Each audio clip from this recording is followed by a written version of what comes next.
en particular dos factores de riesgo que se consideran emergentes. Uno es lipoproteína A y otro es homocisteína. Y con la población mexicana tenemos realmente un problema interesante que resolver en cuanto a la homocisteína. Nosotros aquí, aquí presento todas las características clínicas de los enfermos.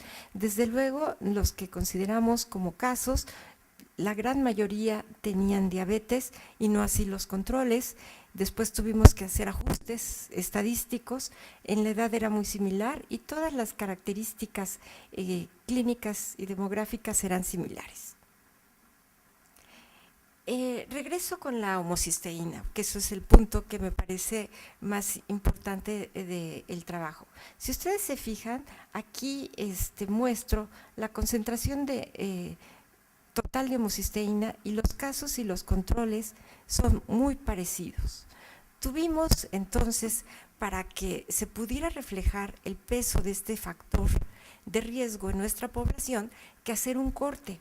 El corte nos quedó en 12.8 micromoles por litro. ¿Cómo llegamos a esa cifra mágica?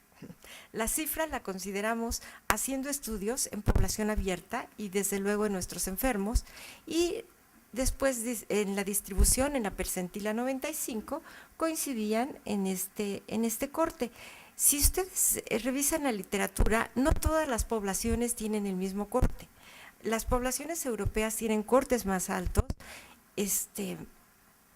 La nuestra, de hecho, es un corte alto, 12.8, se considera un corte alto, y muchos de los aparentemente sanos tenían concentraciones muy cercanas a esta cifra. Entonces, lo que hicimos fue distribuirla de manera que nos permitiera, así como distinguimos quién tiene diabetes y quién no tiene diabetes, el que pasa de 120 o de 100 tiene diabetes, así nosotros contamos el número de enfermos que pasaban o que sobrepasaban esta cifra, y el número de sanos que sobrepasaba esta cifra. Si se fijan, es muy parecido, sigue siendo muy parecido, porque en la población mexicana particularmente siempre está alta la homocisteína. Con la lipoproteína A no tenemos ese problema. En realidad, la lipoproteína A, los enfermos duplicaban la cifra, duplicaban el valor, y claramente se veía que los enfermos que sobrepasaban estas 30 miligramos por decilitro, eran mucho más los enfermos que los controles. Sin embargo, haciendo el modelo de regresión logística, en donde tuvimos que, desde luego, nuestras poblaciones eran diferentes, los enfermos tenían más diabetes, tuvimos que ver cuál era el peso de cada uno de estos factores de riesgo para la enfermedad, y encontramos por separado que los que tenían lipoproteína A más alta nos daba un razón de momios. En realidad no es un riesgo, porque recuerden que es un estudio de corte transversal, casos y controles, nos daba una razón de momios de 5.045, es decir, 5 veces más posibilidades de tener la enfermedad si se tiene lipoproteína minúscula por arriba de esta cifra, y los intervalos de confianza son positivos. Eso quiere decir que es significativo estadísticamente. Sin embargo, fíjense ustedes, la homocisteína, aunque nos daba un riesgo muy discreto, los intervalos de confianza no son significativos, lo mismo que ha aparecido en muchas publicaciones en nuestra población, en la población mexicana. Sin embargo, cuando se consideran ambos factores juntos, el riesgo no se suma, no se multiplica, sino se potencia. Alcanza 10.5 veces la razón de momios, con intervalos de confianza muy significativos. Entonces, el doctor Eric Crespo hace unos momentos me preguntó, ¿qué consideras que podría ser lo más relevante de este trabajo? Lo que yo considero como más relevante es que la población mexicana tiene sus propios factores, que no podemos trasladar los mismos resultados de otra población a la nuestra, Esa sería la primera conclusión. La segunda conclusión, que nuestro respaldo genético es diferente. Y nuestra tercera conclusión es que tenemos mucho trabajo por hacer, que esto en realidad no nos da ninguna respuesta, sino nos plantea nuevos riesgos. La siguiente pregunta, no sabía si me iba a dar tiempo para llegar a ella, es ¿cuál es el mecanismo por el cual estas dos moléculas incrementan?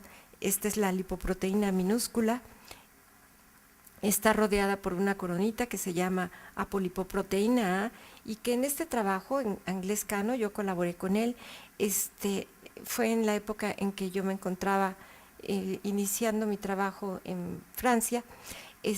Encontramos que dependía del tamaño de esta molécula si era heterogénica o no. Después él hizo más estudios, y en estudios in vitro él encontró que cuando se pone a la lipoproteína minúscula en presencia de homocisteína, estos son estudios in vitro, disminuye la competencia fibrinolítica. Si ustedes se ven aquí, en realidad disminuye pues aproximadamente un 10%, pero esta competencia fibrinolítica, un 10% menos, equivale a tener un riesgo de tener una enfermedad aterosclerosa, y sobre todo que no se une a la fibrina. Esta sería la plasmina que se une a la fibrina, entonces no permite la homocisteína que el plasminógeno se une, porque la ApoA está haciendo una inhibición competitiva de los sitios para los que se debe de unir. En otras palabras, imagínense un juego de las sillas, están unas sillas, todos corren alrededor, todos deben de alcanzar un lugar, el plasminógeno, por supuesto, para formar plasmina, destruir el coágulo, sin embargo se une la ApoA, tiene afinidad por estas sillas, no permite que el plasminógeno se una. Esto, a nosotros nos llamó mucho la atención este trabajo del doctor Muchinik, donde la metilente-tetrahidrofolato reductasa tiene una mutación, y que México tiene el primer lugar, desgraciadamente, en esta mutación. La homocisteína se sabe que favorece la trombosis, que causa disfunción endotelial, pero esto no nos respondía por qué la LPA con la homocisteína incrementa el riesgo. Este estudio nos muestra un esquema, y así es como hasta el momento se sabe qué ocurre, en donde la ApoA en presencia de homocisteína se libera de la LPA, y que esta ApoA libre, independientemente del tamaño, si es pequeño o grande, causa esta insuficiencia fibrinolítica. Han salido otros estudios, mismo en el 2000 encontró también un resultado parecido al nuestro, la razón de momios en esta población también era demasiado alto, pero aquí quiero hacer énfasis en que esta es una deficiencia de nuestro trabajo. Nuestro trabajo tiene como deficiencia que nosotros no hemos hecho el análisis por edades. Si recuerdan ustedes, las edades eran muy parecidas, y aquí lo que ellos muestran es que a partir de los 60 años hay un riesgo muy alto en tener estos dos factores elevados, pero se les compone a los 65 años. Esto no lo sé cómo interpretar, no sabría cómo interpretar este resultado, pero nosotros no hicimos este análisis por edades. Lo que yo sugeriría en mi trabajo, lo que sigue, es incorporar a personas que tengan diferentes edades en nuestra población y seguir haciendo el estudio, ahora desde otro enfoque, tratando de buscar otros factores de riesgos particulares para la población mexicana. Les agradezco mucho su atención.